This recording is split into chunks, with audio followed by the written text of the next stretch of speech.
हाँ जी, good morning eight class I hope आप सबने फर्स्ट वीडियो देख ली होगी। तो let us move further in this chapter. The name of the chapter is understanding laws, chapter 4 and your social and political life book. Let us start. How do new laws come from? ठीक है, तो नए laws कहाँ से आते हैं? क्योंकि parliament का बहुत ज़्यादा इंपॉर्टेंट रोल है लॉज बनाने में। बहुत सारे ऐसे तरीके हैं जिन तरीक़ों का इस्तेमाल करके पार्लियामेंट जो है लॉज बनाती है। पर ये जो लॉज बनाए जाते हैं इसके लिए लोगों को आवाज़ उठानी पड़ती है, सोसाइटी को अपनी वॉइस उठानी पड़ती है और लॉज को मांगना पड़ता है। और सोसाइटी की नीड्स के प्रति पार्लियामेंट को सेंसिटिव रहना चाहिए, उनकी नीड्स को सुनना चाहिए। जो प्रॉब्लम्स लोग फेस कर रहे हैं उनकी तरफ पार्लियामेंट को ध्यान देना पड़ता है। तो अब नेक्स्ट हम एक स्टोरी पढ़ेंगे डोमेस्टिक वायलेंस की, कि डोमेस्टिक वायलेंस क्या होती है और लोगों ने कैसे इसके खिलाफ आवाज़ उठाई और कैसे पार्लियामेंट ने इसे एक लॉ बनाया। तो लेट अस स्टार्ट। सबसे पहले डोमेस्टिक वायलेंस का मीनिंग समझो बेटा। डोमेस्टिक वर्ड का मतलब होता है घरेलू, वायलेंस वर्ड का मतलब होता है हिंसा। तो घरेलू हिंसा, अगर किसी को कोई इंजरी पहुंचाई जाए या कोई चोट पहुंचाई जाए या थ्रेट ऑफ इंजरी, और या उसे डराया जाए, थ्रेट मतलब डराया जाए कि मैं तुझे चोट पहुंचा दूंगा, मैं तुझे इंजरी कर दूंगा। करे कौन? घर का मेल मेंबर एडल्ट 18 ईयर से अबव। वो यूजुअली आमतौर पे हस्बैंड भी हो सकता है जो वाइफ के लिए ऐसा करता है, उसे कोई इंजरी पहुंचाता है, उसे मारता है, पीटता है, उसे इमोशनली अब्यूज़ करता है।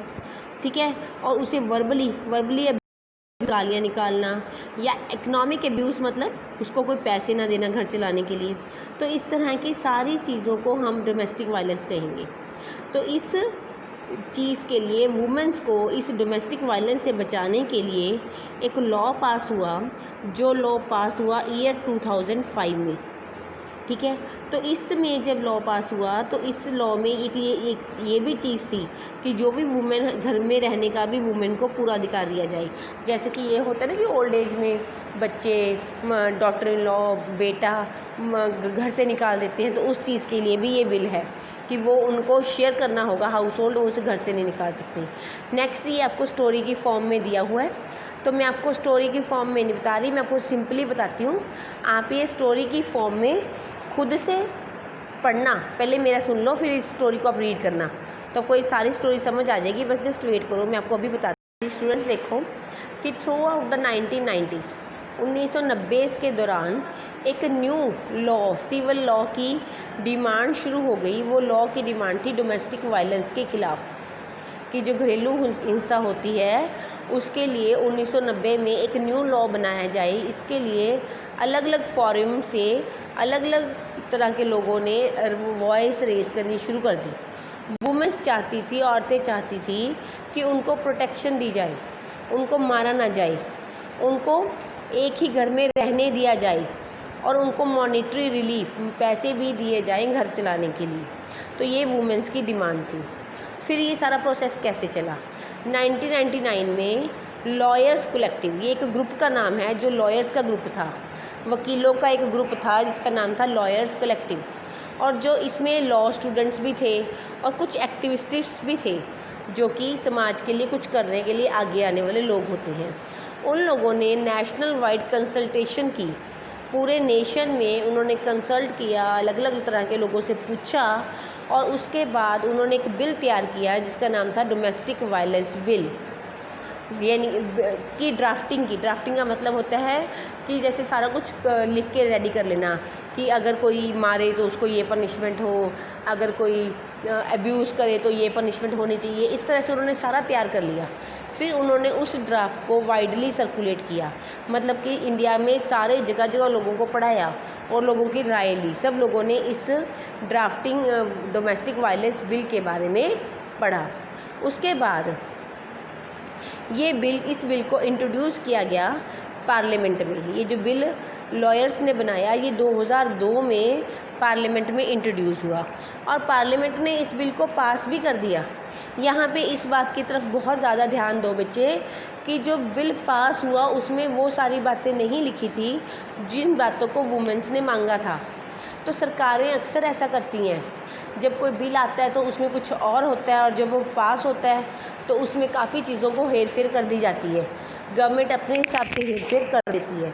तो हमेशा जब कोई बिल लॉ बनता है तो इन बातों की तरफ ध्यान रखना है, ठीक है भी। कैसे कैसे कैसे कोई लॉ बना, ठीक है। उसके बाद सेवरल वुमेन ऑर्गेनाइजेशंस, जब वुमेन ऑर्गेनाइजेशंस जो थी और नेशनल कमीशन फॉर वुमेंस, ये वुमेंस की सबसे बड़ी संस्था है। मैं आपको इसकी पिक्चर दिखाती हूँ, ये देखो, नेशनल कमीशन फॉर वुमेन, ये वुमेंस के राइट्स के लिए लड़ने वाली सबसे बड़ी ऑर्गेनाइजेशन है। इन लोगों ने और भी वुमेन ऑर्गेनाइजेशंस हैं, इन लोगों ने अपनी बात कही, पार्लियामेंट की स्टैंडिंग कमेटी के आगे रखी कि हमें ये बिल बिल्कुल भी नहीं पसंद है, और उन्होंने कहा कि इस बिल में चेंजेस किए जाएं।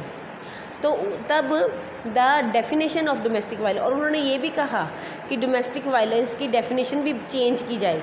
डेफिनेशन बहुत इंपॉर्टेंस रखती है, क्योंकि पहले डोमेस्टिक वायलेंस की डेफिनेशन में था कि हस्बैंड के द्वारा वाइफ को अब्यूज़ किए जाना, पर ये डेफिनेशन अब चेंज कर दी गई कि नॉट ओनली हस्बैंड, कोई भी मेल है घर का मेंबर, कोई भी अब्यूज़ करे तो ये लॉ लगे उसके ऊपर। और बच्चों की temporary custody of the children, इन सब चीज़ों को लेके उन्होंने चेंजेस करने के लिए कहा पार्लियामेंट की स्टैंडिंग कमेटी को। किसने कहा? नेशनल कमीशन फॉर वुमेन्स ने, ठीक है। उसके बाद कमेटीज रिपोर्ट एक्सेप्टेड, तो इस कमेटी की रिपोर्ट को एक्सेप्ट किया गया और वुमेन्स की मैक्सिमम डिमांड्स को मान लिया गया। फिर फाइनली ये बिल री इंट्रोड्यूस किया, क्योंकि पिछले वाले बिल में तो बहुत कमियां थी, जो पहले लॉ बना था वो तो पूरी तरह से नहीं बना था। तो ये जो न्यू री इंट्रोड्यूस हुआ बिल इसमें 2005 में, after being passed in both the houses, फिर ये लोकसभा और राज्यसभा में ये बिल पास हुआ। फिर प्रेसिडेंट के असेंट के लिए भेजा गया, असेंट मतलब प्रेसिडेंट की सहमति के लिए भेजा गया। फिर the protection of women for domestic violence act, फिर वुमेन को प्रोटेक्शन मिली डोमेस्टिक वायलेंस से।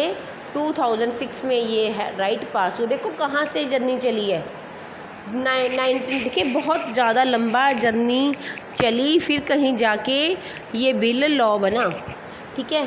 तो इस बिल के लॉ बनने से मिलियंस ऑफ वुमेन्स को रिलीफ मिला, वाइफ्स को, मदर्स को, डॉटर्स को जो इफ़ेक्ट हो रही थी वायलेंस की वजह से, उन सबको इस वायलेंस से आज़ादी मिली। तो ये सारा बुक की जो आपकी स्टोरी है, वही वाली स्टोरी को मैंने इस तरह से लिख के समझा दिया है। तो आप वो सारी स्टोरी पढ़ना, अगर कोई डाउट हो तो मेरे से पूछना। Thank you and have a nice day.